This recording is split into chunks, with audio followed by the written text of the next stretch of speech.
Hey everyone, I am Danielle Fontenot and my husband is Jeremy and he is the pastor here at Grace Community Church in Jonesboro, Louisiana. I hope you have a few minutes just to listen to what I'm about to share. It's a very critical time in our nation. This won't take long, but it's very important that we act and that we are knowledgeable about what's going on. You might have recently heard about the H.R. 5 Equality Act that's trying to be passed. It was passed in the House and now it's going to go through the Senate. This is not really an equality act, it's the inequality act as we call it, because it will force us as Christians to accept and embrace something that would violate, personally, it would violate my conscience, that I don't believe in fluid gender. I don't believe in calling a man a woman. And if they pass this, this is what they will force the churches to embrace. For example, recently I was trying to hire a nursery worker here at our church. And had a transgender been the only one that applied, and I couldn't find anyone else, I would have been forced to hire this person. I would be forced in the church to call a man a woman or a woman a man if they made me. So I would have to introduce, if there was a man who was transgender, called himself or identified as a woman, I would have to introduce my children to this person and say she, or say it's a woman. I'd have to lie to my children. So this is what this act will do if it is passed.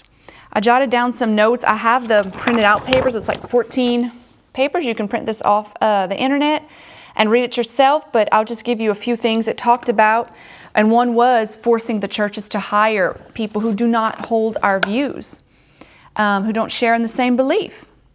It would affect our public school systems. It would teach our kids that it's okay to be gender fluid. I would not want my kids being taught that. It would force healthcare providers who were Christian background, like I have Medishare, and that's a Christian-based healthcare provider, and they would force them to perform abortions. This is not right. We have something called the Religious Freedom Act, if I'm saying that correctly. I wrote it down. And this, what it does is, it's the Religious Freedom Restoration Act. And it's supposed to protect the churches to neutralize laws that would go against our beliefs. If the H.R. 5 is passed, it would take away this right and this freedom from us. We will see a huge change in America. We're already seeing this shift of immorality take place. It's being taught in our public schools, and now they're going to force the churches to embrace this belief. So you might say, well, what can I do? Pray. You absolutely need to pray, but we need to act because we have rights in America. And one thing you can do is write and call our senators. They represent us. Each state is given senators according to the number of people. So we have 2 senators. We have Bill Cassidy, who failed us greatly, as we know, whenever he was supposed to stand up for Trump because he's Republican. I personally voted for him because I was told to vote for Bill Cassidy, and then he did not do what he was supposed to do and stand up.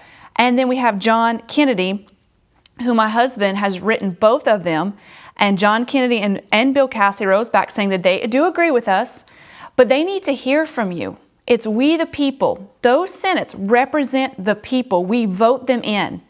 They have to remember that they work for us.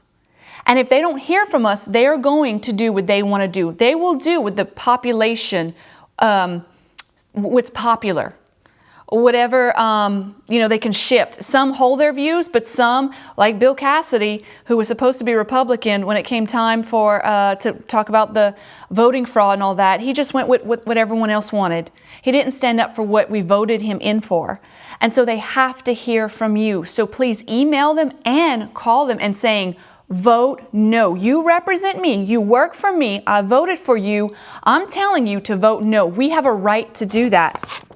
And you can call them. Please call them. Let's just bombard their phone. If they don't answer, leave a message. Leave a message. Leave a message. Share this with others. It's so important and it's so critical that we don't just stand back and fold up our hands or throw them in there and say, whatever, it's too late. No, it's not too late. So I know if I didn't do anything, I would feel really guilty knowing I could have done something.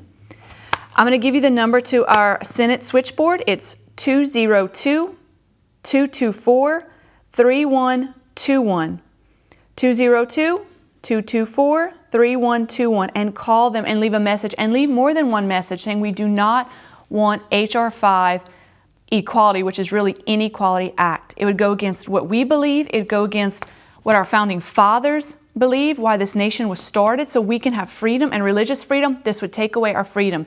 And if you're not a Christian, but you still want to have freedom in this nation, and you still believe what we believe, call and tell them to vote no. I don't know when the day is when the voting will take place, but start calling today. Don't wait. It is very important. You know what? This nation needs us. We need to use our voice. Use the voice that God's given us. And yes, please continue to pray. Thank you for listening.